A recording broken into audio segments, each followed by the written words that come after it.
B-A-T. It's in the name. Welcome into the Helping Healing Humor podcast with Ben and Travis. On today's episode, Will, Ben, and myself are going to wrap up a little CYC action. Great weekend. And of course, we'll get to that discussion right after these important messages.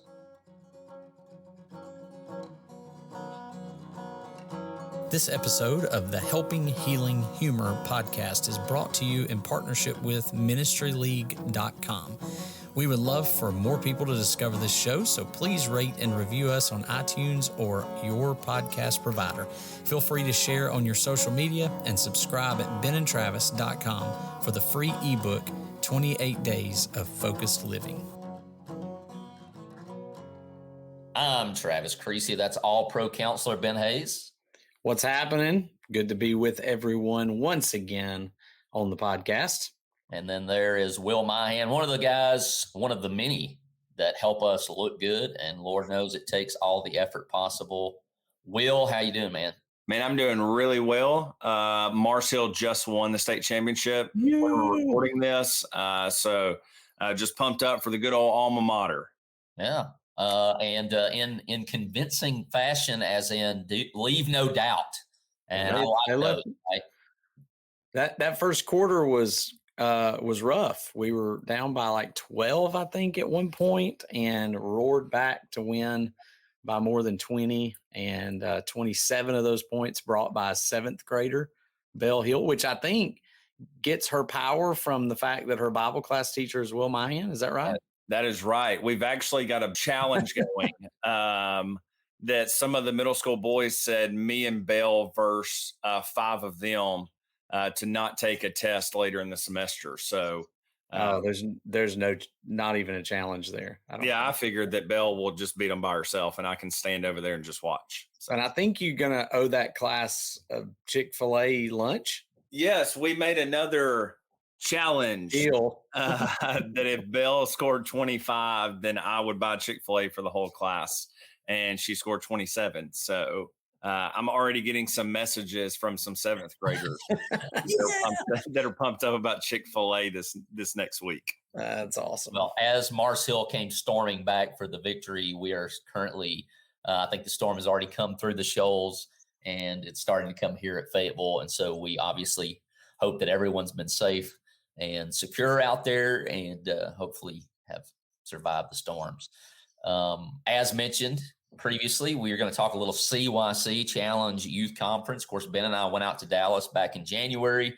And then, of course, last weekend, we all were with 12,000 of our closest friends there in Pigeon Forge and had a great time. And the wild thing about it, Ben, is usually when I get back on Sunday, I am a zombie and ready to crash. And for some reason, and I think this is actually worse, for some reason I got back Sunday and I had all this energy and we were rocking and rolling and I felt great, came in, did a bunch of stuff. And then about Tuesday, it was like, oh no, Yeah. I have made a mistake and I've kind of got the sniffles. Hopefully I'm coming over that. But man, the crash hit a little later this year. In one way, I'm thankful for that. Another, I'm like, oh man, I'd have much rather taken this on Sunday afternoon. Yeah, it was a long weekend, but it was a little bit easier on our part. I don't know, Will can speak from the youth ministry standpoint, but for us, we didn't have to do everything twice. And the last several years, we've, done morning session, evening session. We've done the SWAT thing twice. We've done all of our Ben and Travis stuff twice. And tried to be there for all of those sessions at some point. And man, this year I got to eat with my family some, got to actually ride up and see the cabin that Will and them were staying in and eat lunch with them. We didn't get to stay long because of SWAT practice, but still got to do a few things that I don't normally get to do. So I kind of loved it. So Will, how was it from the youth ministry standpoint? Yeah, I mean, I thought it went really well. I had somebody tell me a couple months ago, it's time to get out of youth ministry when you no longer like the trips. And I told him, I was like, well, I love them. So I'm still in, and Lindsay and Blake and several of the other adults were just like, where does your energy come from? And I was like, I'll crash. It happens at some point. Yeah. But I mean, going to things like that and just being around teenagers that are excited, that are engaged and committed, I don't know. I just get another breath of energy. But yeah, I thought it went awesome. So I was on cloud nine whole weekend.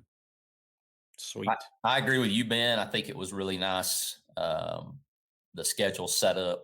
And I think that may have been why on Sunday I wasn't just completely devastated, because it was kind of like we got to go rest. It was a late night Saturday night, taking down the booth, which our booth, I'm just going to go ahead and say, was better than everyone else's. And I'm not biased at all. That's just the truth, because many people told us how awesome it was. And of course, that most of that has to do with Lindsay and of course Whitney kind of manning the booth, or womaning the booth. I don't know if that's how you say that or not, but the booth was great. The balloons were awesome, and I can guarantee you that Ben and I did next to nothing on the balloons, other than maybe Ben tied off some stuff or cut stuff with his knife. But I just stood over there and like tried not to mess things up. So thankful to Lindsay and Lifted Balloon Co. and the great job they did there. And thankful for so many people came by. And I think that was another thing about the schedule, Ben, is we got to meet so many people that encouraged us in what we're doing here on the podcast, what we're doing in the Goofy videos, the game show. And of course, a big thank you to Larry for inviting us every year. I don't know if it's an invite. We just are on the brochure. Yeah, I don't know, but it happens, and we're thankful for it. And I will say, you said that about the booth. There was a lot of things about the booth that had nothing to do with us, like the balloons, obviously from Lifted Balloon Co. And this here sign right here that was lit up from Scott Johnson in West Virginia made us this sign. We had cornhole boards that we set up, but we didn't make. Our uncle made those for us, Jack Hanley. Some other people came by and saw the way we had the shirts set up, some of the ladies in our lives, and said, nah, let's do this differently. And they changed it. So pretty much we had nothing to do with how great our booth was. But we, like we say so many times, it's not so much what you know, but who you know. Incorporate the right people. But people are way better to us than we deserve. The cornhole boards, just phenomenal. They were a hit in Dallas. They were a hit again in Pigeon Forge. I don't think either of those, there were many times that there weren't somebody throwing, playing, and a couple of times little kids sliding down them. Mm-hmm. So, they were pretty popular. We had a playground over there, basically, is what you're saying. And it was basically, great. And that's what made it great. Scott's ability to do this is just phenomenal. And the fact that he thought of us and was kind enough to do one of those for us, pretty cool too. Yeah, the West Virginia folks are just too kind. They invited us back. We're actually going to be up there this coming weekend after this podcast drops. So, if you're like, what has Ben and Travis up to this weekend? You can thank the West Virginia people for keeping us busy and out of everyone else's hair. But looking forward to go up there for our mental health workshop, the Helping Healing Humor mental health workshop. Will, what are some takeaways that you got from the weekend, either from speakers, statement, just things that you kind of walked away with? Man, I'll tell you, the one thing, of course, the speakers were great. I think this was the first year that TJ Kirk, one of the vice presidents at Freed Hardeman, spoke and just laid the smackdown. Lowered the boom. The people's elbow was laid out. So if you're in the Shoals area, we've got him coming to the youth series next month, I believe. Oh, wow. So pretty excited about that. But, Ralph did good. Ralph was funny. He was just his typical self. Reed, I don't say much good about Reed just because I had to work with him for several years. But I thought all the speakers were great. The thing that I take away every year is how good our young people are in the church. It's just, and I know as I get older, I even look at this generation that's younger than me and, here's this bad thing or that bad thing, just like generations before me said about my generation. But you really come to CYC and things like that, and you truly see how invested the young people of the church are in the church. And I think that's just incredibly encouraging. Of course, my group, I do things a little different probably than every other youth minister, but the moment we walk in, we take up all their phones for the weekend, for every session. And, all these adults are like, oh, they'll never do that. They never complain once. They take notes the entire time. They do better than the majority of the adults in the room. Get up. I get my group there probably way too early, to get on the front row and just never hear a single complaint. At least they don't complain to me. They may complain to each other.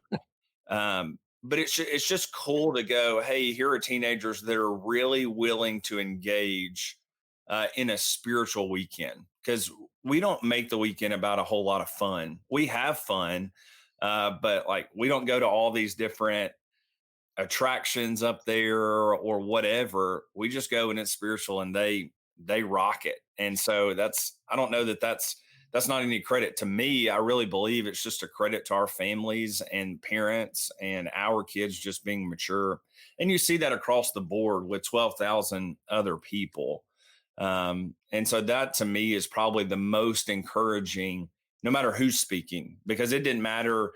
I know some people, it was hard sometimes for me to follow Ralph in college, and I've got 13-year-olds over there just hammering notebooks, taking notes with what Ralph is pushing. And so it doesn't matter who's speaking. They were doing their absolute best to be engaged. And then I just walk away feeling really blessed to be a part of their lives, in that. Unless somebody hears what you say and thinks about doing what you're going to do, he doesn't take up the cell phones for the whole weekend. Yeah, for each of the sessions. I just didn't want somebody to get in really bad trouble with parents and kids because they try to do what you do. Well, Will does it and it works out great. No, he takes them up for the sessions and gives them back. But the spiritual stuff, we take out. We take out those distractions, which was interesting, because that was all about TJ's lesson, was getting past the distractions. And we got back to the cabin, and one of our teenagers was like, hey, I get why you do that now. I was like, finally, it worked, confirmation there. So I may need you to take mine away next year. Yeah, for real. But Ben, what about you, man? What you got? I was going to say TJ Kirk. I was just super impressed with him. I've never heard him speak. And I just thought his lesson was fantastic. His delivery was fantastic. It was awesome all the way around. And I guess on top of that, I just love the fact, and I've heard several people refer to it this way as a family reunion. It's like a large family reunion. And I feel that way every year. We ran into people we went to Freed with, got to talk to some that we haven't talked to in years. Who still want to talk to us. Yeah. And for some reason still want to talk to us. Ran into people who are at Maywood with us every year. Important, good connections at Maywood. I know at one point we were singing Pharaoh from the stage, and I look back, and in the lots of where you go into where the lobby is at, you could kind of I could see the people who were working as the security from UNA, and they had on their gray shirts. I couldn't tell which girls it was, but they were some of our Maywood girls. I found out later, and they were back there doing the, Pharaoh dances in the lot. So, those from Maywood, from Freed, from West Virginia, from, out in Missouri, when we were in Dallas, some of our Missouri friends came. And so every year it's like you get to see some of the people that maybe you only get to see see them once a year. You get to hang out with them, hug their neck, catch up a little bit. We didn't get to do a whole lot, but we got to go eat with a few people like that. And so it's just always good to have that reunion type atmosphere, I think. Along those lines, I take away the young at heart that come, and we would fall under that category there, Ben. I consider Will still young, not only in heart but body, and certainly the kids putting up with our antics that may or may not be funny to them. That's the goal, to be impactful as well. But the young at heart, you mentioned Scott, and of course Jeff from West Virginia, Jeff Tabner. He's our live stream buddy. Here in a couple of weeks, we do March Madness. He'll be commenting and giving us his picks, and he's just a great guy. And we love Jeff and all those folks up there. Like I said, we kind of go in all kinds of different directions. But I think it's the big 12,000, but then the personal touch as well. And we had, I know, at least two ladies who came by the booth who were fighting cancer. and had decided, even in their tired level, whatever point they are in their treatment, they came to CYC to be with these kids. And of course, there's a positive to that. You stay young too, and it energizes you.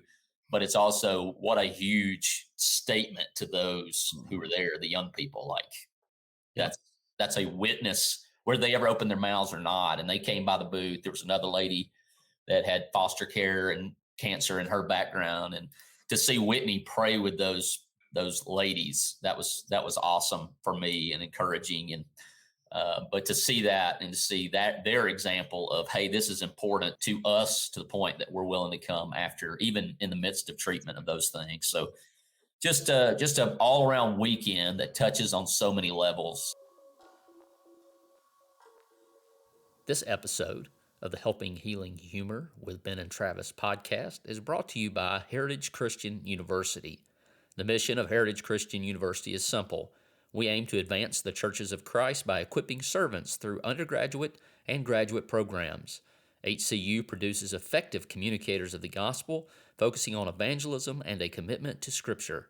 Heritage Christian University offers the following degrees: Associate of Arts in Biblical Studies, Bachelor of Arts in Biblical Studies, Master of Arts, Master of Ministry, and a Master of Divinity. HCU is accredited by the Association for Biblical Higher Education. Since 1968, Heritage Christian University has offered affordable degrees in biblical studies, allowing graduates to thrive in their ministries without the burden of loan debt. For more information about Heritage Christian University, visit www.hcu.edu.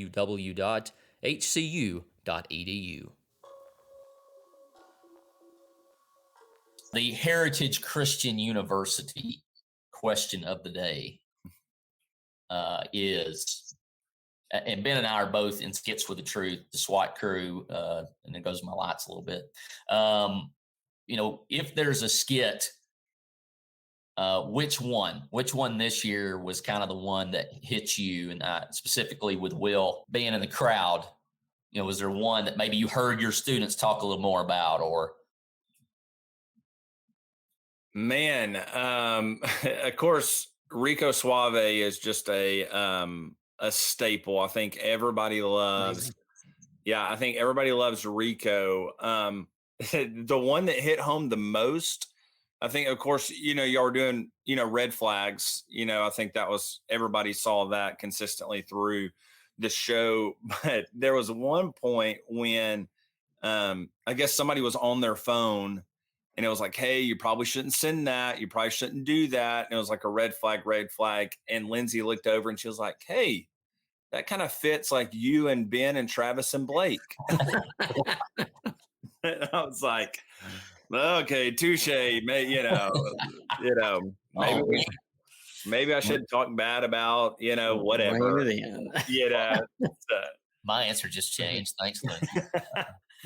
But, I think all of those did really, really well. I thought personally, the very end reminded me very much of a couple years ago or last year with the Angels, kind of that last little meeting of the minds and just kind of leaving it and going, hey, that's a whole lot more impactful than just a 2-minute skit, And so all the red flag stuff really stuck out. Of course, the kids just loved Rico Suave for sure.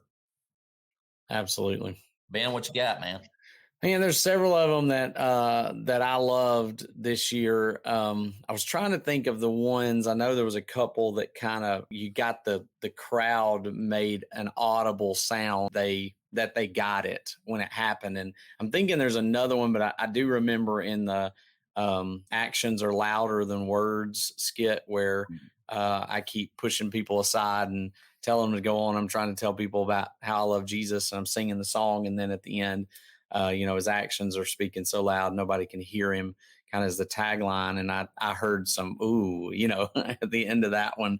So I thought that one was pretty good. It seemed like there was another one, I'll keep thinking, but I remember something being said and everybody, having that response to it. So I like those. Those are the ones that you go, okay, that one made a nail in the wall, So Yeah, if I go with one, and it always feels weird, I'm sure for you as well, Ben, to mention one that you're in, but the one where they're trying to convince me to say what I said. Yes. Well, that was the other one. That one got some Line response too. So Yeah. The ending line of people. I forget, Ben. You may need to deliver it, but I think Lonnie made a video last night, kind of explaining Yes. that skit. But it is true that that people, the words they have, we give them authority in our life. If we Other set up, people's words only have the power that you give them. It took me forever to get that line down, but yeah, that's the line. And I mean, it's true.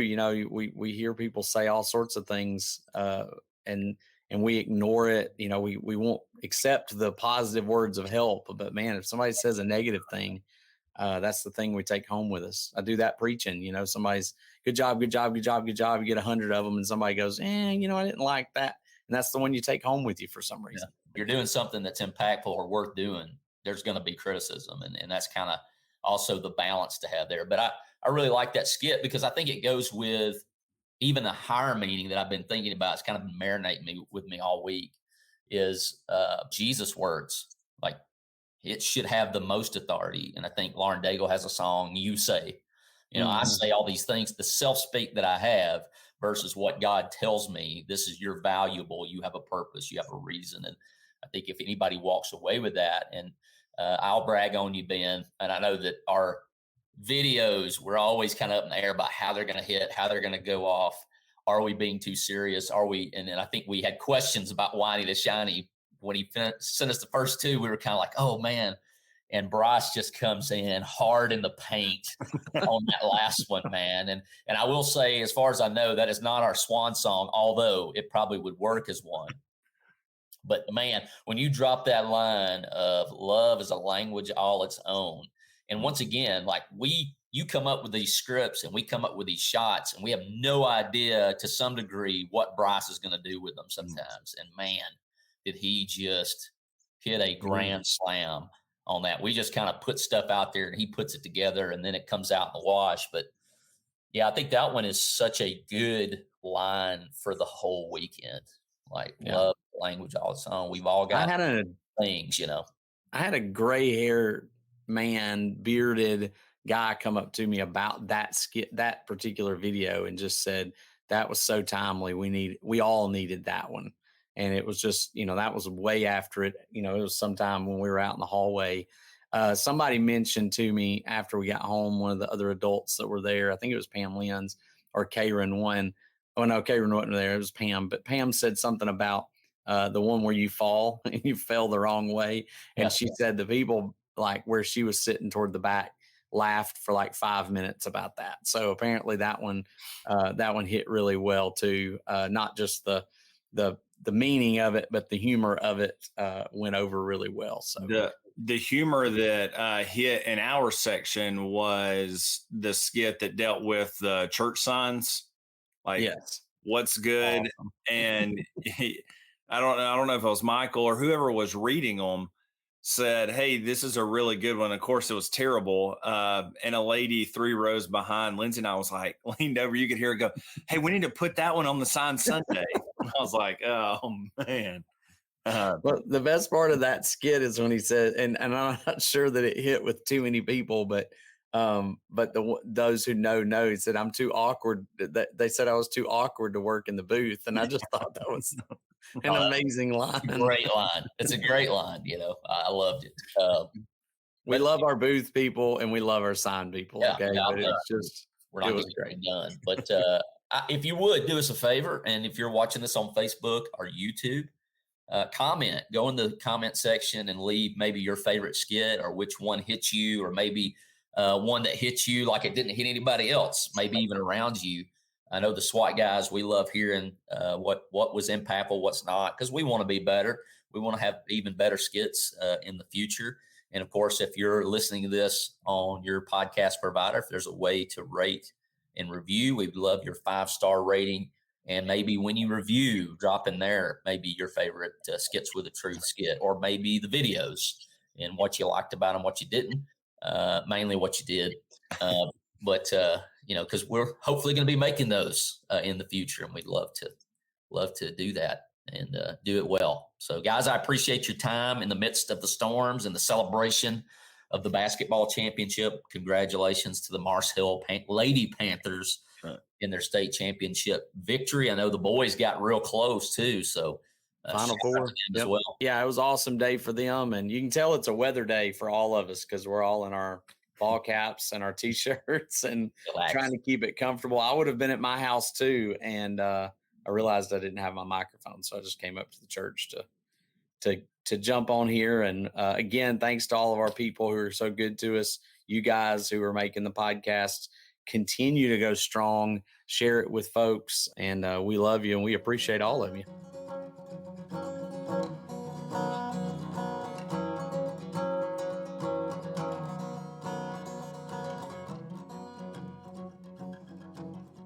Thanks for being with us for this episode of the Helping Healing Humor podcast. Be sure to download our free ebook, 28 Days of Focused Living, at benandtravis.com and receive all of our Helping Healing and Humor extra content directly in your inbox. We look forward to having you join us at the same Ben and Travis time, same Ben and Travis channel.